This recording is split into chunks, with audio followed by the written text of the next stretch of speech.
चलिए सबसे पहले आपको डूंगरपुर उपद्रव मामले में अपडेट दे देते हैं, क्योंकि अब मीडिया का काम इस उपद्रव को लेकर अपडेट देना ही रह गया है। पुलिस का काम रह गया है इन उपद्रवियों को संभालना, और इन उपद्रवियों का काम हो गया है देश को फूंकना। अपडेट ले लीजिए सबसे पहले डूंगरपुर उपद्रव मामले में। नेशनल हाईवे पर उपद्रवी फिर से बेकाबू हो गए। करीब 1 किलोमीटर पीछे तक पुलिस को इन लोगों ने खदेड़ दिया है। पुलिस भी बेचारे अपनी जान बचाने के लिए उन्हें पीछे हटना पड़ा।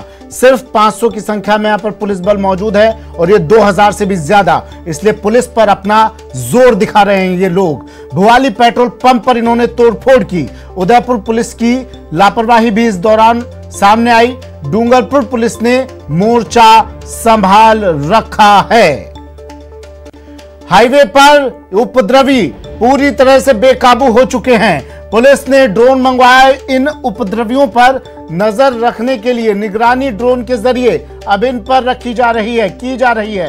पेट्रोल पंप जलाने की इन्होंने कोशिश की। इन उपद्रवियों ने कई गाड़ियां तो फूकी, अब पेट्रोल पंप भी जला रहे हैं, क्योंकि अपने घर का कुछ नहीं जाता है। फूकना है, देश को फूक दो, दूसरे का जो सामान है उसको जला दो, राख कर दो। जगह जगह से धुएं के गुबार उड़ते हुए दिखाई दे रहे हैं। जहां जहां इन लोगों ने आग लगा दी है, आगजनी कर दी है, और अब पेट्रोल पंप जलाने की भी इन्होंने कोशिश की है। हजारों करोड़ का नुकसान इन उपद्रवियों के कारण हो रहा है, लेकिन अब भी सरकार कोशिश कर रही है इनको शांत करने की। इन पर रबर की गोलियां मारी जा रही है ताकि ये कुछ दूर हो सके, लेकिन इनका हौसला बढ़ता जा रहा है। डटे हुए हैं कल से ये उपद्रवी नेशनल हाईवे पर।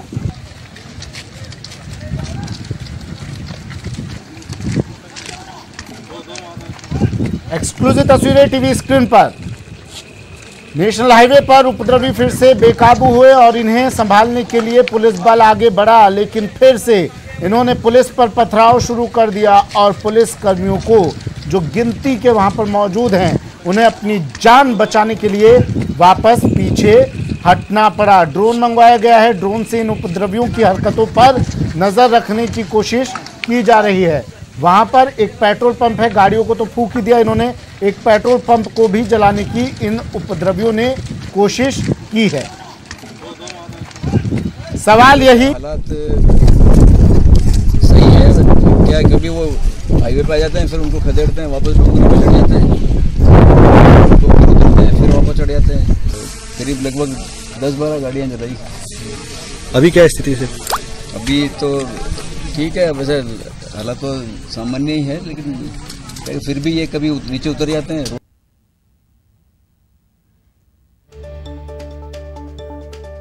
और मुख्यमंत्री अशोक गहलोत शाम 5 बजे डूंगरपुर मामले पर को लेकर अब शाम 5 बजे बातचीत करेंगे, वार्ता होगी। प्रतिनिधिमंडल से वार्ता करेंगे मुख्यमंत्री। विधायक और प्रतिनिधिमंडल के साथ चर्चा होगी। पूरे मामले पर मुख्यमंत्री अशोक गहलोत की नजर बनी हुई है। सीएम ने कलेक्टर से भी फीडबैक लिया है। प्रतिनिधिमंडल को वार्ता के लिए आमंत्रित किया है मुख्यमंत्री अशोक गहलोत ने, और शायद इसी चीज का फायदा है। इस तरह के असामाजिक तत्व तो उठाते हैं, इनको समझ आ गया है कि सरकार से कोई बात मनवानी है तो पहले आगजनी करो, राज्य में आग लगा दो, प्रदेश को फूंक दो, और फिर उसके बाद सरकार वार्ता के लिए बुला ही लेगी। आखिरी रास्ता यही बचता है, क्योंकि प्रदेश की जनता को इन गुंडों से बचाना भी है। ये जिम्मेदारी सरकार की है, मजबूर है सरकार। इन गुंडा तत्वों से निपटने का आखिरी रास्ता इनसे बातचीत का ही रह जाता है। सोचिए भविष्य कैसा होगा जब ये लोग शिक्षक बनेंगे। इनके हाथ में पेन नहीं होगा, कॉपी नहीं होगी, रजिस्टर नहीं होगा, डस्टर नहीं होगा, ये क्लास में जाएंगे पत्थर लेकर। सोचिए इस तरह के उपद्रवी आपको पढ़ाने वाले हैं भविष्य में, या आपके भविष्य निर्माता होंगे। इन लोगों को देखिए जो इस वक्त सड़कों पर दिखाई दे रहे हैं, जो पुलिस पर पत्थर फेंक रहे हैं, जो लोग पुलिस को जान से मारने की, पुलिसकर्मी जो हमारी सेवा में दिन रात डटे रहे, जो कोरोना काल में पूरे प्रदेश की रक्षा के लिए 24 घंटे डटे रहे, आज वो पुलिसकर्मी इनसे पिट रहे हैं सिर्फ इसलिए ताकि इन पर कोई आंच ना आए। सरकार का निर्देश है प्रदेश की जनता की सुरक्षा की जाए, और ये भी प्रदेश में ही आते हैं, प्रदेश की जनता हैं ये लोग। हालांकि हरकतें चाहे इनकी जैसी हो, लेकिन सरकार का फर्ज है इनकी सुरक्षा का भी, और सरकार के उसी फर्ज का नाजायज फायदा इस तरह के लोग उठा रहे हैं। हजारों की संख्या में, करीब 2 से 2.5 हजार की संख्या में ये उपद्रवी यहां पर मौजूद है, आतंक मचा रहे हैं, तांडव काट रहे हैं। यहां पर गाड़ियों को फूंक दिया है इन उपद्रवियों ने, पेट्रोल पंप पर भी आग लगाने की, पेट्रोल पंप को भी कोशिश की। मांग है इनकी आरक्षण के तहत पदों को भर्ती किया जाए, पदों पर भर्ती की जाए, वो पद जो सभी लोगों के लिए जिन पर भर्ती हो सकती है, लेकिन इनको चाहिए बिना मेहनत किए फ्री में वो पद इनके पास मिल जाए, इनको मिल जाए, उन पद पर इनकी नियुक्ति हो जाए, और उसके लिए ये किसी का खून बहाने के लिए भी तैयार हैं, राज्य को आग में झोंकने के लिए भी तैयार हैं, और वो इन्होंने कर दिया है। अभी एक छोटे से इलाके पर इन्होंने अपना कब्जा किया है, पहाड़ियों पर चढ़ गए हैं, पुलिस वालों ने इन्हें रोकने की कोशिश की, रुक नहीं रहे हैं। जयेश मेरे सहयोगी हमारे साथ फोन लाइन पर जुड़े हुए हैं। जयेश, 1167 पद, क्या उन पदों के लिए ये लोग जान ले लेंगे किसी की? जी बिल्कुल सुमित, मैं बताना चाहूँ जिस प्रकार का माहौल कल से चल रहा है, ये उपद्रवी बिल्कुल बेकाबू हो चुके हैं और किसी भी हद तक जा सकते हैं। अभी हम जिस जगह पे खड़े हैं, यहाँ से हमें दिखाई दे रहा है कि करीब 200 मीटर की दूरी पर करीब 50 से 60 उपद्रवी जो है सड़क पर दिख रहे हैं, और एक जो भोवाली में एक पेट्रोल पंप है उस पर तोड़फोड़ की गई है, एक होटल में भी तोड़फोड़ की गई है। जानकारी में आ रहा है कि पेट्रोल पंप पे आग लगाने की भी कोशिश की गई। इसके अलावा जो पुलिस ने निगरानी के लिए ड्रोन मंगवाया है, लेकिन जो सुरक्षित स्थान से जहाँ से ड्रोन उड़ाया जा रहा है वहां से उपद्रवियों तक जो उसके क्लोज शॉट्स है वो नहीं आ पा रहे हैं। ड्रोन से भी निगरानी थोड़ी सी मुश्किल हो रही है और उपद्रवी लगातार बेकाबू होते जा रहे हैं। यहाँ पर जो एसपी जय यादव है वो मीडिया से बिल्कुल कैमरा पे कुछ भी बोलने से मना कर रहे हैं। ये भी यहाँ पे एक मोटली मोड़ पर एक पुलिया है, पुलिया पर पूरा जाब्ता सुरक्षित है। इस बीच एक पुलिस की, उदयपुर पुलिस की बड़ी लापरवाही अभी देखने में आई है कि उदयपुर पुलिस का जो जाब्ता था, जो यहाँ पे बुलाया गया था अतिरिक्त जाब्ता, वो डूंगरपुर में किसी अधिकारी को बताए बिना जाब्ता रवाना हो गया। अब डूंगरपुर पुलिस के जो जवान है वो ही पुलिये पर मोर्चा संभाले हुए हैं। आधी पुलिस जो है वो मोटली मोड़ की तरफ है और आधी पुलिस जो है वो दूसरे छोर पे बिछीवाड़ा पुलिस की तरफ है, और बीच में करीब 7 किलोमीटर के हाईवे पर उपद्रवियों का कब्जा है। जगह जगह पत्थर डाल रखे हैं, आग जली हुई है, तोड़फोड़ हुई है और बिल्कुल हालात जो है वो बेकाबू है। पुलिस मूक दर्शक बनने के अलावा कुछ भी नहीं कर पा रही है। कल से लेकर अब तक पुलिस ने 4 बार स्ट्रेटेजी बनाई थी कि उनको कैसे काबू किया जाए, लेकिन उनकी चारों बार उनकी स्ट्रेटेजी फेल हो गई। अब ऐसा लगता है कि पुलिस को भी समझ में नहीं आ रहा है कि इनसे कैसे निपटा जाए। लेकिन जयेश, ये गफलत क्यों हुई? क्यों उदयपुर पुलिस वापस लौटी डूंगर पुलिस, और वहां पर अब फिलहाल पुलिस जाब्ता कितनी की संख्या में वहां पर मौजूद है? जी, जिस पुलिये पे हम खड़े हैं यहाँ पर पुलिस की करीब 5 वैन खड़ी है, करीब 60 से 70 का पुलिस जाब्ता है, और कुछ जाब्ता जो है हमारे दूसरे छोर पे 7 किलोमीटर उधर वहाँ पे, वहाँ कितनी संख्या में ये जानकारी में नहीं है। और बीच का जो रास्ता है 7 किलोमीटर का जिस पर उपद्रवियों का कब्जा है वो पूरी तरीके से उनके कब्जे में, वहाँ पर कोई पुलिस जा नहीं सकती है। जैसे ही पुलिस का मूवमेंट उस ओर होता है वो झाड़ियों से, पहाड़ियों से पथराव करते हैं और पुलिस को उल्टे वापस लौटना पड़ता है। रबर बुलेट और आंसू गैस के, जो टीयर गैस के इतने राउंड्स फायर किए जा चुके हैं जिसका कोई हिसाब नहीं है। जो हाईवे है, जगह जगह सड़क पर खाली खोल जो है रबर बुलेट के और जो टीयर गैस के खाली खोल बिखरे हुए पड़े हैं और पूरे हाईवे पत्थरों से हटा पड़ा है। लेकिन जयेश, इस वक्त तो पुलिस जाब्ता और भेजना चाहिए था ना यहाँ पर, यहाँ तो जो था उसे भी वापस बुला लिया, ऐसा क्यों? जी बिल्कुल, कोई अधिकारी जो है वो मीडिया से किसी प्रकार की बात नहीं कर रहा है, इसलिए ये चीज निकल के नहीं आ रही है कि आखिर में पुलिस जाब्ता क्यों चला गया और नया क्यों नहीं मंगवा जा रहा है, या कोई सख्त कदम क्यों नहीं उठाया जा रहा है प्रशासन की ओर से भी। ये सारी चीजें समझ से बाहर है, क्योंकि अब जो वक्त आ गया है वो कोई सख्त कदम उठाने का वक्त आ गया है। करीब 20 घंटे से ज्यादा हो गए, हाईवे जाम है। जो दिल्ली बॉम्बे, दिल्ली मुंबई का जो हाईवे है उसमें उदयपुर अहमदाबाद का जो पार्ट है उस बीच में ये हाईवे जाम किया गया है। जो आमतौर पे ये जो हाईवे है इतना हैवी रश रहता है, इतना हैवी ट्रैफिक रहता है इस पे, और पिछले 20 घंटे से हाईवे बिल्कुल जो है सुनसान पड़ा है। सड़क के बीचों बीच पुलिस की गाड़ियां खड़ी हैं और किसी की आवाजाही नहीं है। इंतजार किस बात का है जयेश? देखिए, मुख्यमंत्री ने भी शाम 5 बजे इनको वार्ता के लिए बुलाया है, बातचीत के लिए बुलाया है। पहला सवाल तो ये कि क्यों नहीं इनसे जल्दी बातचीत की जा रही है। कल से लोग यहाँ पर आतंक मचा रहे हैं, तांडव मचा रहे हैं, गाड़ियों को फूंक दिया है, क्यों नहीं इनसे जल्दी बातचीत करने की कोशिश की जा रही है? और अगर मुख्यमंत्री ने शाम 5 बजे का वक्त दे दिया है तो ये लोग मानने के लिए क्यों तैयार नहीं है? 5 बजे तक का तो इंतजार किया जा सकता है ना।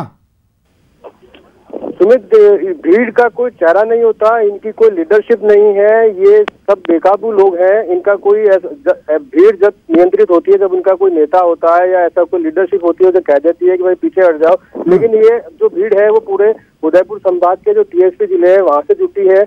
अलग अलग जिलों से भी इसमें लोग हैं, हालांकि ज्यादातर लोग डूंगरपुर के हैं, लेकिन इनका कोई लीडर नहीं मौके पे, और ये किसी के कहना माने ऐसा कोई व्यक्ति यहाँ पर नहीं है तो फिर 5 बजे वार्ता के लिए कौन जाएगा जयेश? इनका कुछ 10 लोगों का प्रतिनिधि मंडल डूंगरपुर से निकल चुका है। डूंगरपुर से करीब 8 से 10 घंटे का रास्ता है, शाम तक इनके पहुंचने की संभावना है। ये जो बात है वो जिला कलेक्टर ने हमको बताई, उस अनुसार हम बता रहे हैं। वास्तविकता जो है वो वहाँ पे जो प्रतिनिधि मंडल पहुंचेगा, कुछ डूंगरपुर के जनप्रतिनिधि एमएलए वगैरह भी जयपुर में है, और वो शाम को जब बैठक शुरू होगी उसके बाद ही पता चल पाएगा। लेकिन खास बात यह है कि 5 बजे तक यहाँ पे जो नुकसान होगा और जो आगे भी जो घटनाएं हो रही है आगजनी की, तोड़फोड़ की, उसका जिम्मेदार कौन होगा? पुलिस, सरकार जो है प्रशासन को क्यों सख्त कार्रवाई करने के निर्देश नहीं दे रहा है? ये सारी चीजें समझ में नहीं आ रही है। अब तक कितने पुलिसकर्मियों को चोटें आई हैं, उनकी क्या हालत है? कल जो है करीब 1 दर्जन से ज्यादा पुलिसकर्मियों को चोटें आई थी। उसमें जो एडिशनल एसपी गणपति महावर है, उन्होंने ट्रक के पीछे लटक कर करीब 10 किलोमीटर लटक करके वो आगे बढ़े और सुरक्षित स्थान पर पहुंचकर उन्होंने अपनी जान बचाई। आज पुलिसकर्मियों के जो है वो घायल होने की सूचना नहीं है, क्योंकि पुलिस जो है वो फूक फूक कर कदम रख रही है। जैसे ही घोड़ा आगे बढ़ने की कोशिश करते हैं, पथराव होता है तो तुरंत वापस भाग जाते हैं। इसलिए अभी जो है पुलिस बिल्कुल तैयारी कर रही है। वापस नए जो टीयर गैस और जो रबर बुलेट के जो पैकेट है वो नए आए हैं अभी एक गाड़ी में, और लगातार इतनी फायरिंग की जा रही थी। अभी हालांकि घंटे भर से टीयर गैस और बुलेट रबर की फायरिंग बंद है, और पुलिस जो है वो पूरी सुरक्षित स्थान पर आकर एक मुहाने पर बैठी है और बीच में पूरा उपद्रवियों का कब्जा है। इतनी लाचार, इतने बेबस क्यों हैं हम लोग? क्यों सरकार, प्रशासन इतना लाचार नजर आ रहा है जयेश इस मामले में? क्यों नहीं इन लोगों की गर्दन पकड़कर इनको सलाखों के पीछे पटक दिया जाता है? किस बात का इंतजार है? क्यों बेबस है इतने हम? वर्तमान में मौके के जो हालात हैं, उपद्रवियों की संख्या ज्यादा है और पुलिस जाब्ता कम है, और इस प्रकार का एक्चुअल में ये लोकल जो लोग हैं उनको यहाँ की पहाड़ियों का और झाड़ियों का और कच्चे रास्तों का, खेतों का पूरा आइडिया है। जैसे ही पुलिस उनकी ओर रुख करती है तो वो उन झाड़ियों से, उन पहाड़ियों से दूसरे छोर पर चले जाते हैं। लोकल पुलिसकर्मियों को ट्रेनिंग तो दी जाती होगी ना इस चीज की? जब आप अपने इलाके की आपको सुरक्षा करनी है तो ट्रेनिंग तो मिलती होगी उन्हें। लोकल पुलिस और साथ में क्यों नहीं और जाब्ता आ रहा है? सवाल बार बार वही है जयेश जी। मौके की स्थिति ऐसी है कि दोनों हाईवे के दोनों तरफ पहाड़ियां हैं और ऊपर से ये लोग पत्थर बरसाते हैं, तो पुलिस के पास भागने के अलावा कोई रास्ता नहीं होता है। कल उन्होंने कुछ प्रयास किया था, इसी फेर में कुछ पुलिसकर्मी घायल हुए थे, क्योंकि ऊपर से पत्थर आते हैं, भारी संख्या में पत्थर आते हैं, तो कुछ पुलिसकर्मी उसको कंट्रोल नहीं कर पा रहे हैं। अब खबर ये आई है ड्रोन से इन पर नजर रखी जाएगी, लेकिन उस नजर रखने का फायदा क्या है? जिला कलेक्टर ने आदेश जारी कर दिए हैं इंटरनेट सेवा बंद करने के। अभी थोड़ी देर में जो है इंटरनेट सेवा बंद होने की बात आ रही है।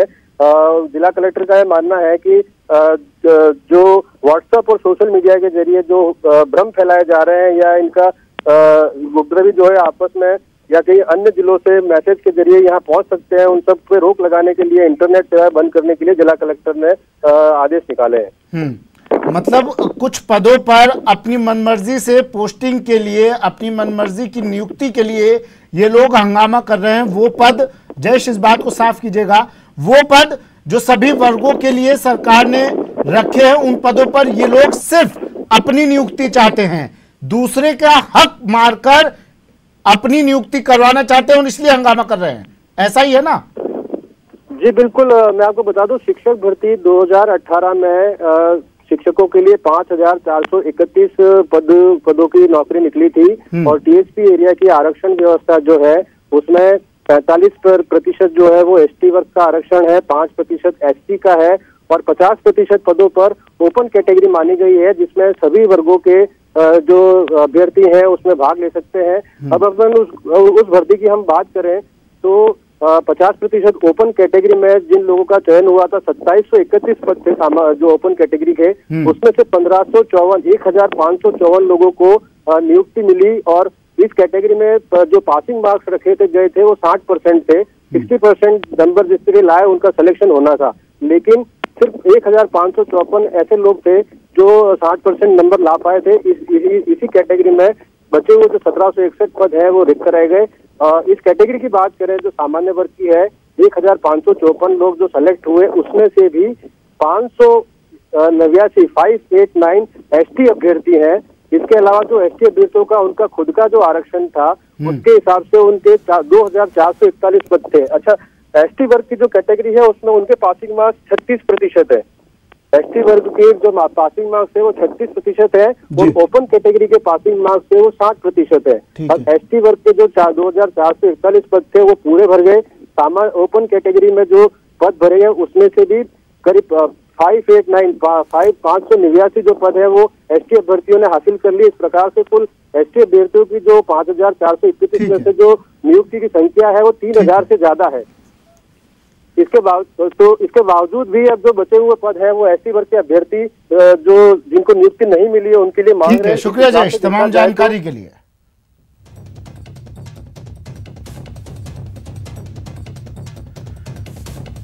तो जयेश मेरे सहयोगी हमारे साथ डूंगरपुर से जुड़े और पूरी स्थिति आपको दिखा रहे थे, बता रहे थे अपने शब्दों के जरिए क्या कुछ हालात वहां पर हैं। ये तस्वीर उकेरने की उन्होंने कोशिश की, अपने शब्दों के जरिए बताया ये लोग पहाड़ी पर चढ़े हुए हैं और फिर से जैसे ही पुलिस आगे बढ़ती है पुलिस वालों पर पत्थरबाजी करते हैं। कई पुलिसकर्मी घायल हो गए हैं। ये भावी टीचर हैं, ये देश के भविष्य निर्माता हैं और मांग कर रहे हैं तमाम वर्गों को हटा दिया जाए और उनका हक हमें दे दिया जाए। फ्री फोकट की हमें चाहिए। एक ब्रेक लेते हैं, ब्रेक के बाद दिखाएंगे बाबागिरी की हवा निकली।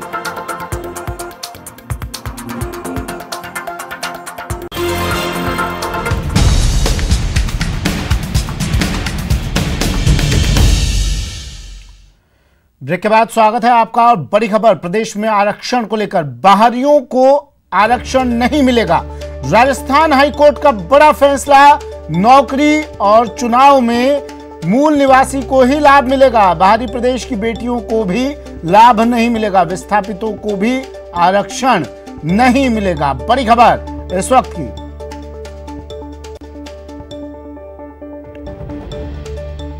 और कांग्रेस की अहम बैठक आज, एक और बड़ी खबर टीवी स्क्रीन पर। जन घोषणा समिति की पहली बैठक 2 बजे मुख्यमंत्री आवास पर यह बैठक होगी। ताम्रध्वज साहू की अध्यक्षता में यह बैठक होगी। अब तक के कामकाज को लेकर समीक्षा होगी, उपलब्धियों के रिपोर्ट कार्ड पर चर्चा भी होगी।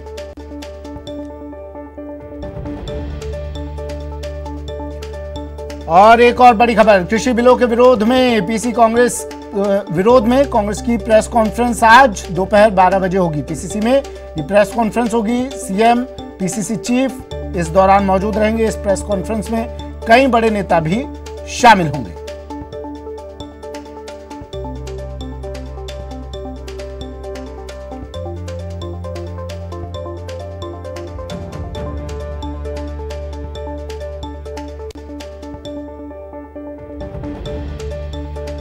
कृषि बिलों के विरोध में भारत बंद, किसान संगठनों ने भारत बंद किया है। 31 किसान संगठनों ने इसे अपना समर्थन दिया है। रेल और ट्रांसपोर्ट सुविधाएं इससे प्रभावित हुई हैं। किसान कई जगहों पर रेल लाइनों पर बैठ गए हैं। भारत बंद के दौरान कई ट्रेनें भी रद्द।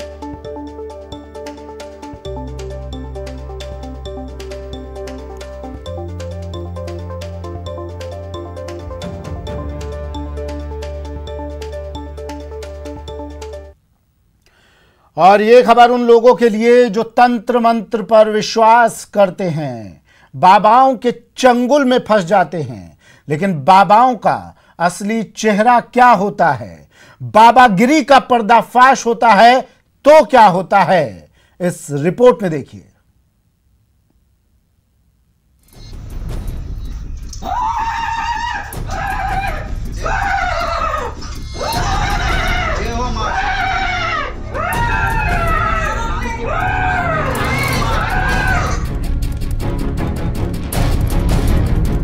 तस्वीरें देखकर आप भी चौंक गए होंगे।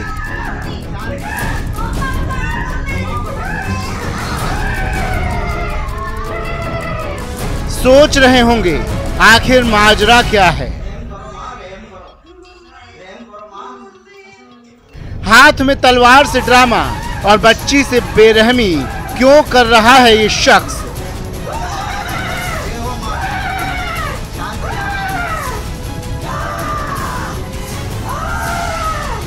तो अजब करतूत की गजब कहानी को विस्तार से बताएं उससे पहले पुलिस की गिरफ्त में आए इस शख्स से मिलिए। नाम है तलवार बाबा उर्फ महबूब कुरैशी। कल तक खूब बाबागिरी कर रहा था, लेकिन आज पुलिस की पकड़ में अपने किए की तौबा कर रहा है। चलिए वापस लौटिए असली सिर पर टोपी, माथे पर चुनरी, गले में माला और हाथ में तलवार। तलवार बाबा उर्फ महबूब कुरैशी का यही है असली रंग।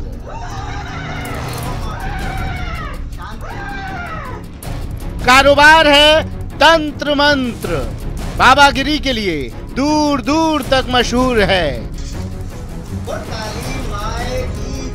लेकिन इस वीडियो ने बाबा की हवा निकाल दी और हवालात पहुंचा दिया। देखिए कैसे जीभ निकाले और हाथों में तलवार थामे पहले इस कमरे में ड्रामा करता है और चीखता हुआ बाहर आता है।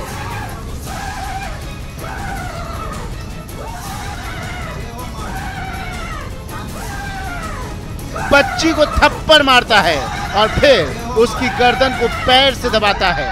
बच्ची खुद को बचाने की भरपूर कोशिश कर रही है, लेकिन बाबा की बेरहमी के आगे बेबस है।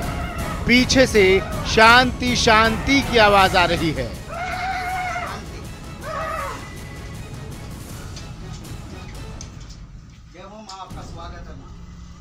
इसके बाद बाबा तलवार हवा में घुमाता हुआ वापस कमरे में आता है, लेकिन थोड़ी ही देर में फिर बच्ची के सिर को पकड़ लेता है।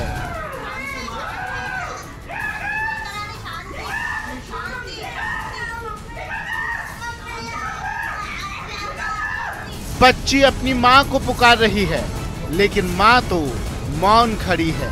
इसके बाद बाबा बच्ची को बालों से घसीटता हुआ कमरे के अंदर लाता है। दर्द से चीखती बच्ची लगातार मां को मदद के लिए पुकार रही है। बाबा बच्ची के बाल पकड़कर कभी उसे इधर पटकता है तो कभी उधर।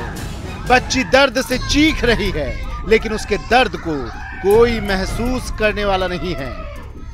इसके बाद बाबा बच्ची को दूसरे कमरे में ले जाता है और उसकी पीठ पर किसी चीज से वार करता है। बच्ची जोर से चिल्लाती है। इस बार बच्ची अपने बाप को पुकारती है, लेकिन बाप भी खामोश होकर सब ड्रामा देखता रहता है। बाबा फिर से बच्ची को घसीटता हुआ बाहर लाता है और उसे जमीन पर पटक देता है। बच्ची सोचती है अब बाबा की बेरहमी से बच गई, लेकिन बाबा का ट्रीटमेंट अभी खत्म कहाँ हुआ। वो पानी से भरा बर्तन उठाता है और बच्ची के ऊपर गिरा देता है। बच्ची शांत, माँ बाप भी खुश, बाबा के हाथ जोड़ने लगते हैं। बाबा भी बाग बाग होकर सबको आशीर्वाद देता है। लेकिन पिक्चर अभी बाकी है। पिक्चर अभी खत्म नहीं होती। थोड़ी देर में बाबा ड्रामा कर जमीन पर गिर पड़ता है और सब जयकारा लगाने लगते हैं। लेकिन जैसे ही बाबा का ये वीडियो वायरल हुआ, वर्दी वालों ने बाबा का ही इलाज कर दिया और उसे असली ठिकाने पहुंचा दिया। भीलवाड़ा से न्यूज़ 18 के लिए प्रमोद तिवारी की रिपोर्ट। चलिए बढ़ते हैं अगली खबर की ओर। कांग्रेस के वरिष्ठ नेता जयपुर पहुंचेंगे। कांग्रेस के राष्ट्रीय प्रवक्ता रणदीप सुरजेवाला, छत्तीसगढ़ के चिकित्सा मंत्री टीएस देव सिंह और घोषणा पत्र क्रियान्वयन समिति के अध्यक्ष ताम्रध्वज साहू आज जयपुर आएंगे। सुरजेवाला और सिंह किसान बिल पर पीसी भी करेंगे। वहीं साहू घोषणा पत्र क्रियान्वयन समिति की बैठक लेंगे।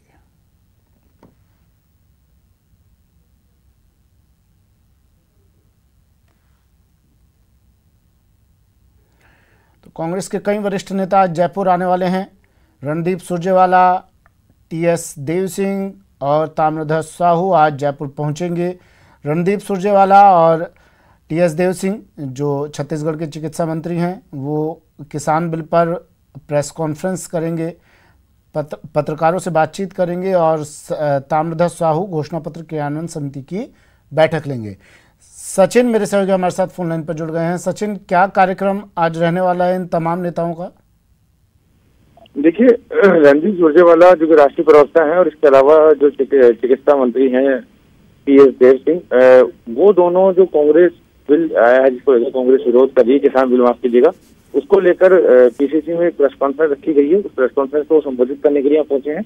इनके अलावा जो ताम्रध्वज साहू हैं, घोषणा क्रियान्वयन समिति के अध्यक्ष भी हैं और छत्तीसगढ़ राज्य के गृह मंत्री भी हैं, वो कुछ देर में जयपुर पहुंचेंगे। वो जो घोषणा क्रियान्वयन समिति है, जो कि मैनिफेस्टो बनाया गया था कांग्रेस का, उसने अब तक कितना काम किया, घोषणा पत्र को लेकर सरकार किस तरह से काम कर रही है, उसको तकरीबन 9 या 10 महीने बाद उसकी बैठक लेंगे, क्योंकि जनवरी में इस कमेटी का गठन कर दिया गया था। और अब इस समिति की पहली बैठक लेने के लिए ताम्रध्वज साहू जयपुर पहुंच रहे हैं।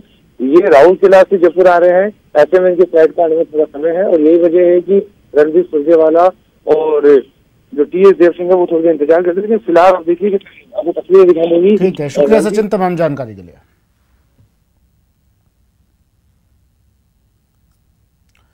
चलिए, बुलेटिन में फिलहाल इतना ही, दीजिए इजाजत, नमस्कार।